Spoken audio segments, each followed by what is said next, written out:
बिस्मिल्लाहिर्रहमानिर्रहीम। अस्सलाम वालेकुम डियर स्टूडेंट्स, होपफुली आप सब खैरियत से होंगे। आज हम रिवाइज़ करने जा रहे हैं चैप्टर केमिकल रिएक्शन।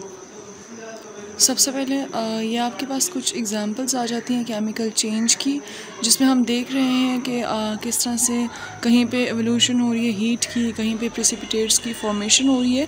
तो हम आगे जाके देखेंगे कि आया केमिकल चेंज है क्या। ठीक है, what is chemical reaction? The change of one or more substances into the other substances having different composition and properties is called chemical reaction.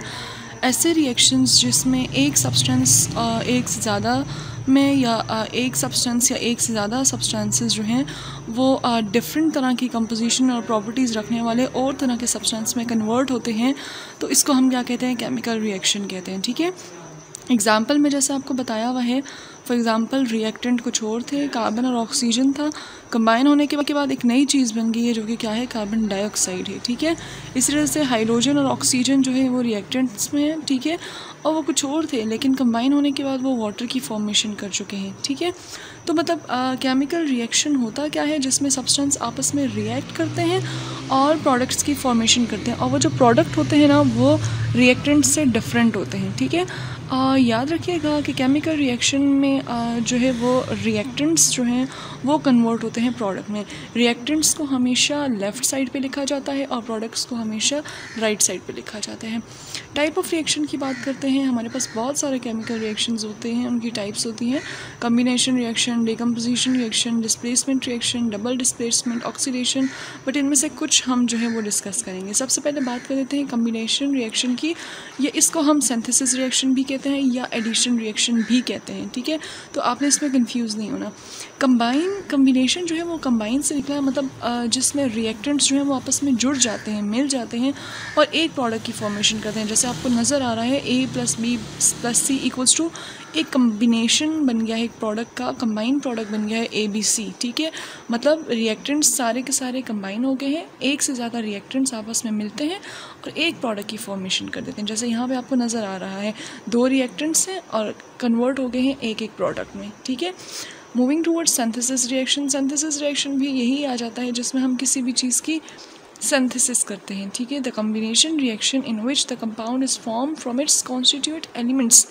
For example, जिसमें 2 या 2 से ज़्यादा एलिमेंट्स कंबाइन होते हैं और उसी से मिल के एक कंपाउंड बन जाता है। जैसे आपने यहाँ पे अमोनिया की सिंथेसिस की है, N2 + 3H2 will gives us NH3, एक ही प्रोडक्ट बन गया है। डिकम्पोजिशन रिएक्शन की बात करते हैं, नाम से पता चला डिकम्पोज हो जाना, टूट जाना। ठीक है, ऐसे केमिकल रिएक्शंस जिसमें एक जो रिएक्टेंट होता है ना वो टूट जाता है और 2 या 2 से ज़्यादा प्रोडक्ट्स की फॉर्मेशन कर देता है। जैसे यहाँ पे एक रिएक्टेंट है ABC और वो कन्वर्ट हो गया है 3 प्रोडक्ट्स में, A + B + C। मतलब जो सिंथेसिस रिएक्शन था ना उसका रिवर्स कर लें, या जो एडिशन रिएक्शन है उसका रिवर्स कर लें, इन्वर्स कर दें, तो वो आपके पास क्या आ जाता है? Decomposition reaction. डिकम्पोजिशन रिएक्शन के फर्दर डिफरेंट टाइप्स हैं।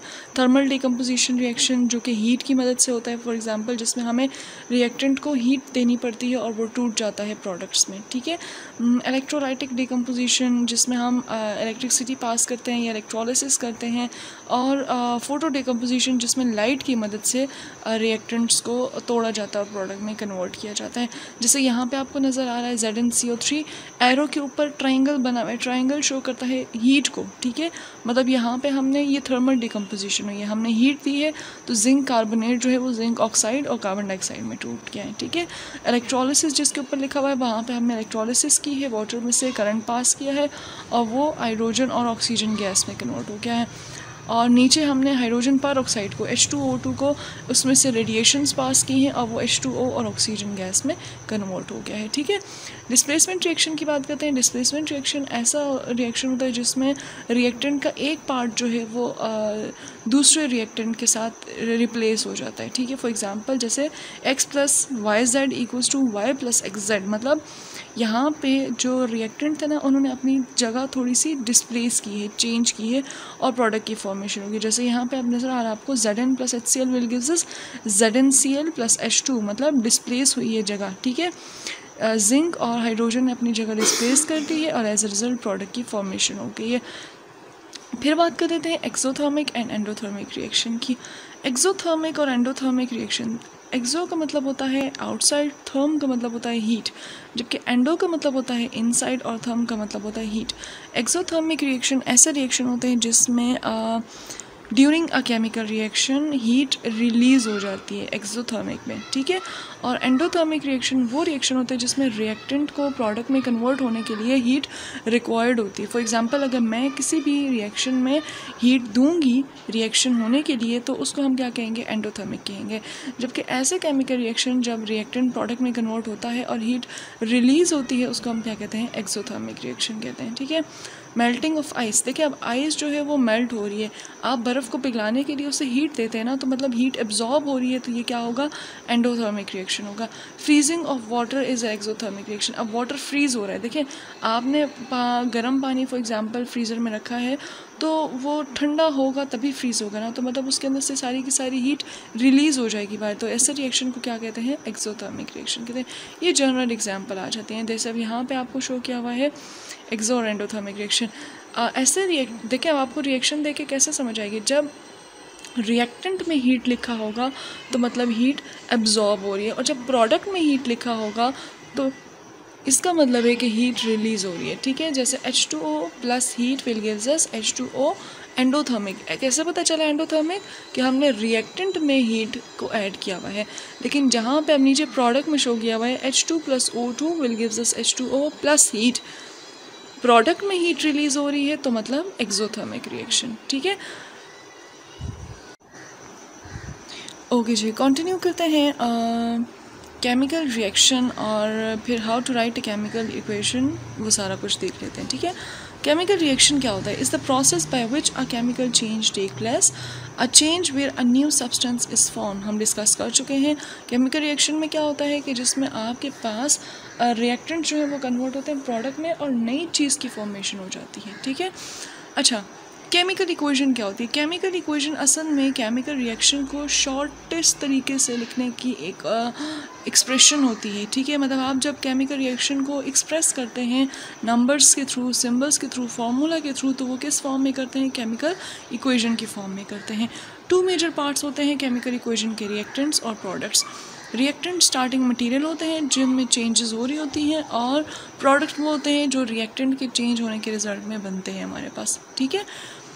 रिएक्टेंट को हमने डिस्कस कर दिया था कि किस साइड पे लिखा जाता है, लेफ़्ट साइड पे, जबकि प्रोडक्ट को किस साइड पे लिखा जाता है, राइट साइड पे लिखा जाता है। कोफिशिएंट और सबस्क्रिप्ट की बात कर देते हैं। Coefficient, it is the number before the symbol और फार्मूला ऑफ अ सब्सटेंस। जो आप रिएक्टेंट्स या प्रोडक्ट्स में कोई भी सिंबल या फार्मूला लिखते हैं उसके पीछे जो नंबर लगाते हैं 1 2 3 4 5, वो जो नंबर होता है वो कोफिशिएंट होता है। जबकि सबस्क्रिप्ट क्या होता है, फॉर एग्जांपल आपके पास कोई भी सिंबल फार्मूला है, फार्मूला में आगे जो राइट बॉटम कॉर्नर पे जो डिजिट्स लिखे जाते हैं उनको हम क्या कहते हैं, सबस्क्रिप्ट कहते हैं, ठीक है। सिंबल्स कौन कौन से यूज़ होते हैं, प्लस का सिंबल यूज़ होता है, जो कि प्लस जहाँ पे भी डला होगा तो मतलब ये रिएक्टेंट्स को आपस में या प्रोडक्ट को एक दूसरे से सेपरेट कर रहा होगा, ठीक है। और मतलब ये बताता है, फॉर एग्जांपल अगर 2 सिंबल्स या 2 फार्मूला के दरमियान में प्लस डला हुआ है तो वो ये शो करता है कि ये दोनों आपस में रिएक्ट कर रहे हैं, ठीक है। एरो क्या शो कर रहा है, एरो जो है वो डायरेक्शन शो कर रहा है कि रिएक्टेंट जो है वो अभी प्रोडक्ट में कन्वर्ट हो रहे हैं, ठीक है। एस जो है वो अगर लगा होगा किसी भी सिंबल या फार्मूला के साथ तो वो इंडिकेट करता है कि सब्सटेंस जो है वो किस स्टेट में, सॉलिड स्टेट में है। अगर स्मॉल एल ब्रैकेट के साथ डला हुआ है तो वो ये शो करता है कि वो लिक्विड स्टेट में, और अगर जी डला हुआ है ब्रैकेट में तो वो ये शो करता है कि वो सब्सटेंस क्या है, गैसियस स्टेट में, ठीक है। इसके साथ साथ एक्वा स्टेट भी होती है। Aqua state indicates that the substance is dissolve in water. For example अक्सर औकात आपके पास ऐसे केमिकल्स होते हैं जिनको हमने किस तरह से लिखा होता है, फॉर एग्जांपल वाटर में डिज़ोल्व करके यूज़ किए जाते हैं, ठीक है।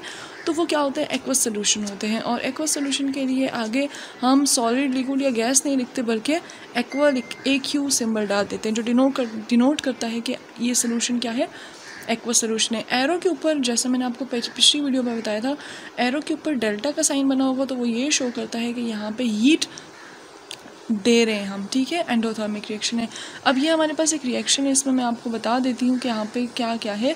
रिएक्टेंट्स आपको नज़र आ रहे हैं, रेड कलर का जो ब्रैकेट डाल के शो किया है ये रिएक्टेंट्स हैं। कोफिशिएंट H2O के पीछे जो 2 डला हुआ है, हमने यही कहा था ना कि जो फार्मूला और सिंबल के पीछे जो डिजिट्स डाले जाते हैं वो कोफिशिएंट होते हैं।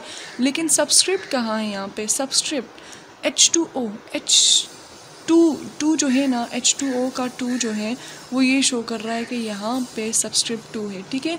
सबस्क्रिप्ट मैंने आपको बताया था क्या होता है, किसी भी फार्मूला के अंदर जो राइट बॉटम कॉर्नर पे लिखे जाते हैं डिजिट्स, उनको हम सबस्क्रिप्ट कहते हैं, ठीक है। जैसे प्रोडक्ट में आपको H2 नज़र आ रहा है तो वो भी क्या है, सबस्क्रिप्ट है। अब साथ में देखें आपने ब्रैकेट में आप देख रहे हैं G लिखा हुआ है, L लिखा हुआ है, S लिखा हुआ है, तो ये क्या शो कर रहा है, स्टेट शो कर रहा है, सॉलिड, लिक्विड और गैस, ठीक है। ये आपके पास कुछ इक्वेशंस हैं, इनको आप खुद सॉल्व करेंगे, ठीक है, और बताएंगे कि यहाँ पे सबस्क्रिप्ट कहाँ है, यहाँ पे कोफिशिएंट कहाँ है, यहाँ पे एरो के ऊपर क्या शो किया जा रहा है, और एक्सोथर्मिक रिएक्शन कौन सा है, एंडोथर्मिक रिएक्शन कौन है। अब बात कर लेते हैं ज़रा सा बैलेंसिंग ऑफ केमिकल इक्वेशन। बहुत सिंपल सा तरीका है इक्वेशन को बैलेंस करने का। आपके पास कोई भी इक्वेशन होगी, सबसे पहले आप उसकी जो रिएक्टेंट और प्रोडक्ट्स हैं ना, उनमें जो ईच एलिमेंट है उनको काउंट करेंगे, ठीक है।